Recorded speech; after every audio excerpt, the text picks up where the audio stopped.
So we're looking at a 2001 Polaris Scrambler 90cc that would not shut off, and the issue is the system is grounded somewhere and I'm not able to find the ground. I tore the wiring harness apart, checked all the switching, everything looks good, reads out like it should.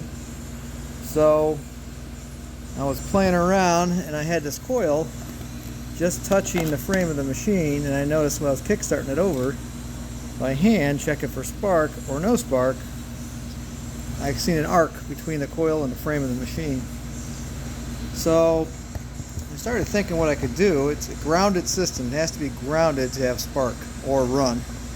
And you interrupt that spark by opening up the ground circuit. So after troubleshooting all the tether switch feeds back to the harness and then back to the ignition switch, which then in turn goes to the handlebar switch somewhere here.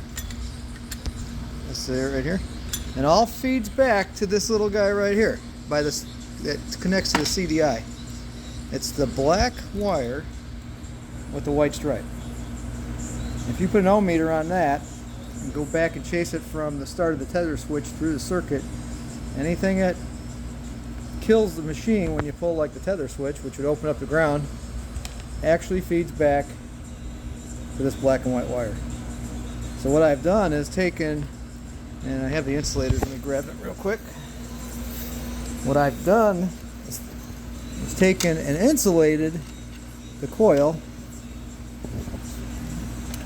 from the frame. So I got fiber washers I picked up from the hardware store right here. And I'll put one on the back side of the coil, and then I'll put one on the bolt side of the coil right here. Give me a second. 51 cents a piece. So that keeps the coil from grounding to the frame. That's what you want to do.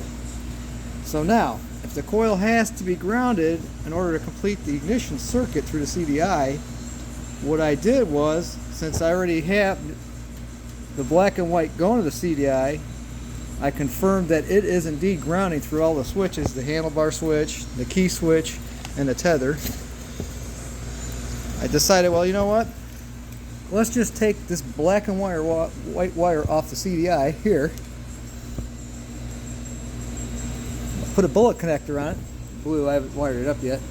I'll run that from there to a non-insulated part of the coil. So before the fiber washer, I'll put a right like here, an eye connector, tri-terminal, to the coil behind the fiber washer, so it's grounding up against the coil.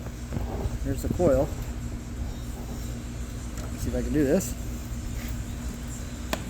Coil, I'll have fiber, I'll have the fiber, and I'll have the ground, and I'll have that going to the coil.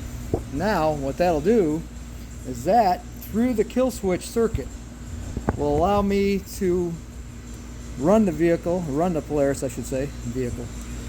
I'll be able to run the four-wheeler, and anytime that I remove the tether, shut the key off, or use the handlebar switch, and open the circuit up, bye-bye ground. Now the machine won't run. Just remember, the CDI circuit has to be grounded to have spark or run. All I can find on the internet, there's a lot of people having problems with this. The only thing I could find was a couple of guys saying that the CDI boxes malfunction. Something happens in there. Obviously, it grounds itself, I guess. But anyway, that's the easiest solution. Don't tear your wiring harness apart. It's not fun. All the wires were intact, read out fine. All the grounds were together where they're supposed to be. So this is the easiest solution to take care of your Polaris not shutting off either through the tether, the handlebar switch, or the key switch.